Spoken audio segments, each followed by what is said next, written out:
Erlacher, and welcome to Start Your Day with Dr. Gray. This is our first episode, so we're just kind of learning our way as we go. And by the way, sorry for technical difficulties. I think we got that all straightened out now. Anyway, I'm Dr. Gray Erlacher. I have a practice here in Rocky Mount. And good morning to everybody in Rocky Mount and Nash County, Edgecombe County, Rocky Mount, Tarboro, Pine Tops, we see you. And this is my co-host, Kimberly Erlacher, who we work together, and well, we're married also. And I just kind of want to introduce us a little bit today. We're not going to get into too much. In future episodes, we're going to be on every other Thursday morning, second and fourth Thursday mornings at 7:20, just for a short medical show. I'll probably try to cover some medical news, some hot topics in medicine, and just whatever's on people's mind about medicine. In future episodes, and probably some guests, we'll talk about health and wellness and current trends in medicine, probably some exercise stuff, diet and nutrition, of course, because that's so fundamental to health and what we do in our practice. So I'll introduce that a little bit. So what we do, so Erlacher Medical Services is the name of our practice. We're in Rocky Mount. It's on right off of Sunset Avenue. And we do what's called direct primary care. So direct primary care is really a very fast growing movement in healthcare in the United States. About 5 years ago, there was just a handful of practices, less than 100, they say. And so what is direct, but now there's thousands of them. They're popping up everywhere, and it's a response to the healthcare system that is kind of frustrating, I think, for patients and definitely frustrating for doctors. Our current healthcare system is so centered on insurance, and that's where a lot of the difficulties come in. We're under pressure to see a lot of patients as providers. You know, you wait an hour to be seen, and then the doctor's in there for 5 minutes. You get your prescription, and there's really no time to express how you're feeling, to solve problems, and for the doctor to teach about things, to help keep you well and get you healthy. And that system was very frustrating to me. So we opened our practice here in Rocky Mount, Direct Primary Care, or DPC is how a lot of people refer to it, well, I guess about a year and a half ago. And it's just been a huge success. People love it. And so what we do, instead of taking insurance, we do a monthly membership. Now, a lot of people say, well, that's like a concierge practice, but really there's a distinction. Concierge, which the word makes it sound expensive, it tends to be a little more expensive. It's a pretty high fee, an annual fee, and yes, you get VIP treatment for sure, and there's a lot of extra things involved. You get what they call executive physicals, where they do an EKG and extensive lab testing, but it's pretty pricey, and that's not really accessible for a lot of people. So we wanted to come up with a solution that was more available to more people. And so we've kept our prices very low. I'll just say, right now we have a $50 a month membership. And with that, and we don't process insurance, so we don't have a lot of overhead trying to take insurance. Insurance takes so much time. The average family doctor spends about two-thirds of their day doing data entry and processing forms for insurance companies instead of taking care of patients, and that was very frustrating to me. So now, by taking the insurance out of the equation, I have a lot of time I can spend with patients. Most of our appointments are 30 minutes or up to an hour, and for people who have complex issues and or a lot of concerns, that gives them time to fully express what's going on with them. And so we have time, and time is, it really takes time to practice medicine. You can't rush somebody through, and in 2 minutes you figured out what's wrong, and at 3 minutes you give them a prescription prescription, and then you do your documentation. So we have a system now where we can take our time. I can focus on the patient. The other thing that we are able to offer as direct primary care is that people can get in very quickly, same day or the next day in most cases. And so when you're sick, you don't really want to say, well, I've got an appointment in July. You're either going to be better or not by then. And so we are able to get people in quickly when they need something. And we handle a lot of things by phone. In fact, we manage our practice with a cell phone. So we text with patients. You're able to get a hold of us, basically. So there's a lot more access. There's a lot more time to deal with your problems simply by cutting insurance out of the equation. And really, it's very cost effective. Most people with their insurance, they have a very high deductible nowadays. It's gotten really bad this year. So deductibles can be $5,000 up to $10,000, maybe more. And insurance is great if you have something catastrophic happen. If you're in a car accident, or, well, I don't even want to go through the possibilities, but something really bad that you end up in the hospital. And that's when you need it, because that can be very expensive, and out of pocket, that's really hard for most people.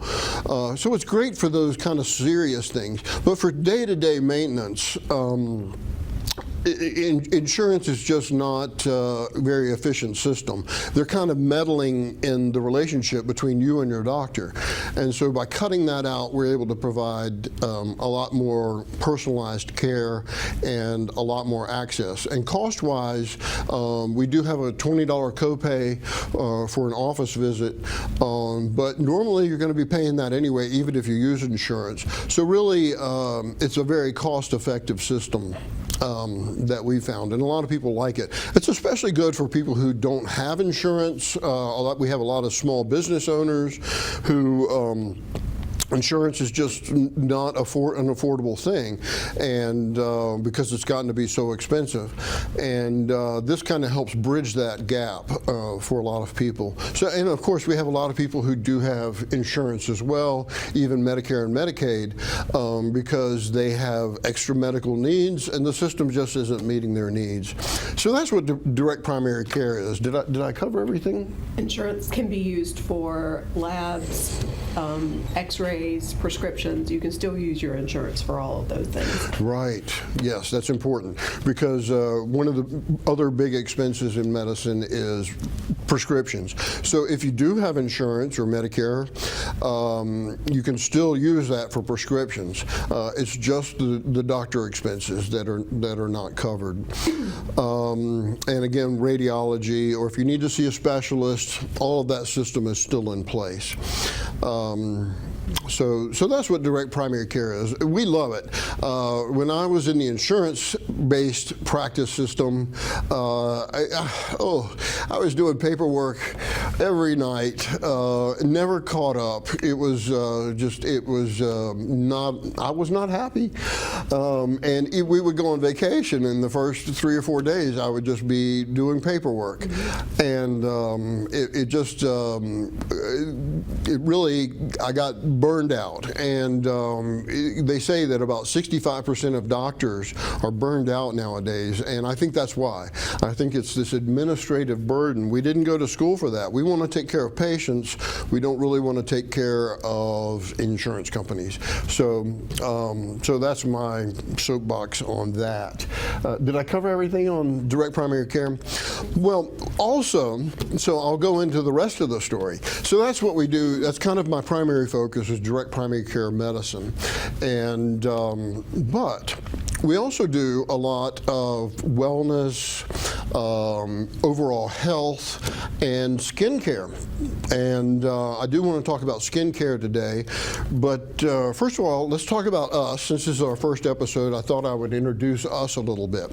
So We're both from North Carolina. I was born in Raleigh at the Old Rex Hospital. If any of you know that, it's like an administrative building now. It looks like a little one-room shack, by comparison to the new hospital in any way.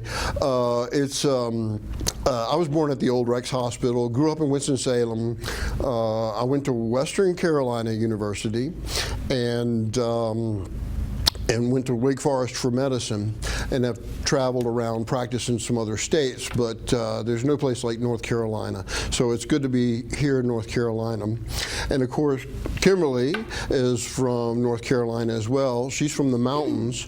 And ironically, so Western Carolina University is in a town called Cullowhee. If any of you have been up there, it's just beautiful. It's right there in the Smoky Mountains. And one or two valleys over is Bryson City. And that's where Kimberly grew up. And but we never met until much, much later. And should I say how we met? We've been married. Yeah, we've been married almost 8 years. And so we met on Match.com. And we like to joke about it because I think she pursued me, just to be honest, you know. She's like, when are you going to ask me out? And I said, well, okay, all right, how about now?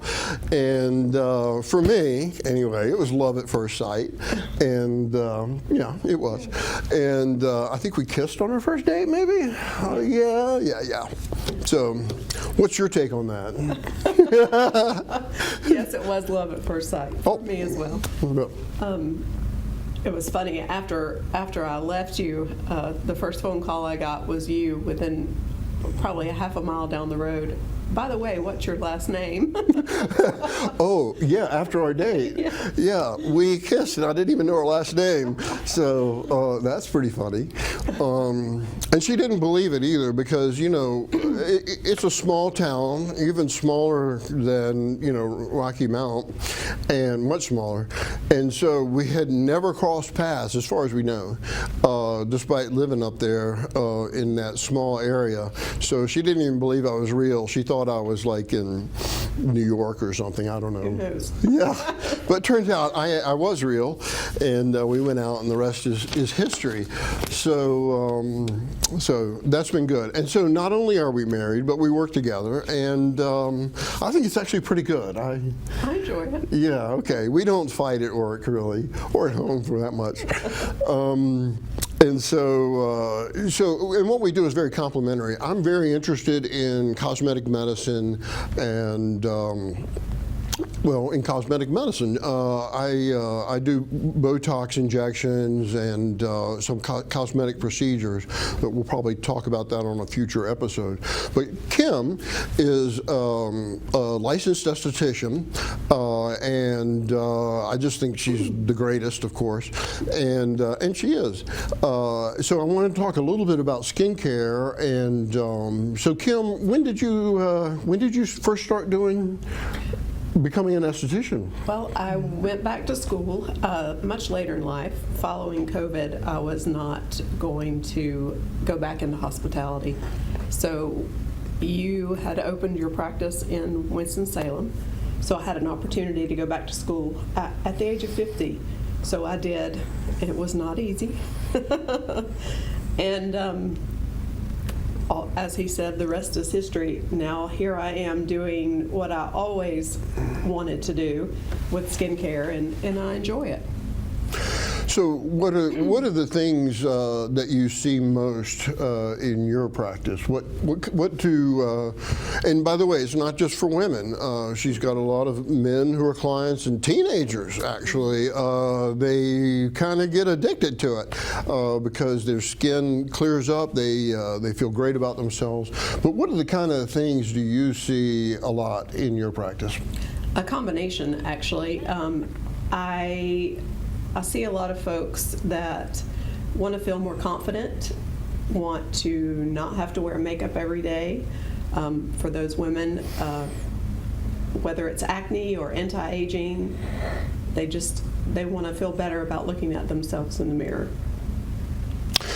And And you mentioned acne. What's your approach to acne? I know a lot of people deal with that. It's not just a young person's condition.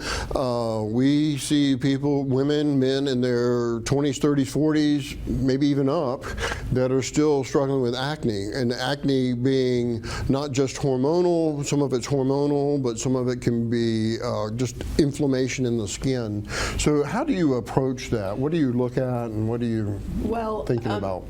I make recommendations and approach it with a type of treatment specific to that need. But it's also, it goes much deeper than that. It's whole body health. I mean, what you put in your mouth and then process through your stomach, of course, and your whole system comes out on your face. So it reveals itself. So I ask questions about eating a lot of processed foods, eating a lot of sugar, a lot of dairy. That tends to be triggers for people, not just for acne, but for rosacea and that kind of thing. So trying to help people, making suggestions, because I'm obviously not a doctor, just making suggestions on what types of supplements they can take to help with that. For example, zinc and omega is very good for acne clients, and paying attention to the types of foods they eat and things they drink as to what might be their triggers. Yeah, I think that's made a big difference for a lot of our patients, some of the lifestyle changes. And that kind of brings up, what are some of the don'ts that people do? Like as an esthetician, what is like a nightmare that people are doing to themselves or doing to their skin? What are some of those things that you kind of teach people to not treat their skin this way? Well, some of my horrific stories have been going to bed with your makeup on. Heavy makeup. Heavy makeup too. Oh boy. And or using those face wipes. A lot of people like to use the face wipes and that's how they think they're cleaning their skin, and it's really not cleaning your skin. Or if you insist on using those, please rinse your face and use a clean towel afterwards. Another thing is picking. If you have a lot of breakouts, keeping your hands away from the face, whether you have acne or not. It's very important to not do that. You know, some people will have like these magnifying mirrors. What do you think about those? Oh my goodness. I have to rat on my good friend Jennifer from school, because she would always look in her 10 times magnification mirror, and then she would come to me for a facial. Yes, I know, she would say, I've been doing surgery on myself again. Because you're looking at that mirror, you don't see that, and I promise you people don't see that when they look at you. So throw those things away. Do not buy them. They're horrible. I have a mirror in my makeup bag that magnifies things on one side, just because I wear contact lenses. So if I'm putting makeup on without my contact lenses, I may need to see a little closer. So it's okay in that respect, but don't dissect things from your face. Yes. With one of those it magnifies mirrors. things way beyond what you're naturally going to see in natural light, and you end up causing skin damage and scarring. And that sort of brings up, so what kind of skincare should people be doing? Are there things over the counter that they can get? Oh, yes. What's a reasonable bedtime routine, say, for skincare? Well, there are things that people can get in the drugstore that are good. If you need my recommendations, I can make some suggestions for you. I also use all Korean medical-based skincare. The only esthetician actually in the state of North Carolina that uses these products. And again, I can make recommendations depending on your budget for things in the drugstore. Yeah, and then what about makeup? Is there a better approach to wearing makeup? I just woke up like this. But what about, are there things that women do, or, well, we'll just leave it there. Are there things that women do with makeup that's maybe a little too heavy or It is. a little too unhealthy for the skin? Definitely. They wear a lot of covering makeup for whatever type of skin problem they feel like that they're addressing. That the magic fix is to just cover it up with more and more makeup. And actually you're exacerbating the problem by doing that because you're not allowing your skin to breathe. So my approach is less is always better. Yeah, and it allows the skin to breathe. And a lot of times when your skin is healthier, you don't feel the need to wear as much makeup. Yes. And so More that's confident. good for overall skin health. Yeah. So we're about the end of this episode. So you can contact us, Erlacher Medical Services. I have a website, erlachermedical.com, and that gives you our phone number, contact information. We are taking new patients. Kim is just about booked up, but she probably has room for a couple more. We'll see. Yeah. And we really appreciate you tuning into our show. We'll be here again in 2 weeks. And we'll probably have some guests on the show in the future. And if you have any feedback on the show, whether I should wear a tie or not, she thinks I shouldn't wear a tie, so I did what Kimberly said. So anyway, but anyway, please weigh in and give us some feedback. We appreciate it. And we look forward to seeing you in 2 weeks. Bye-bye.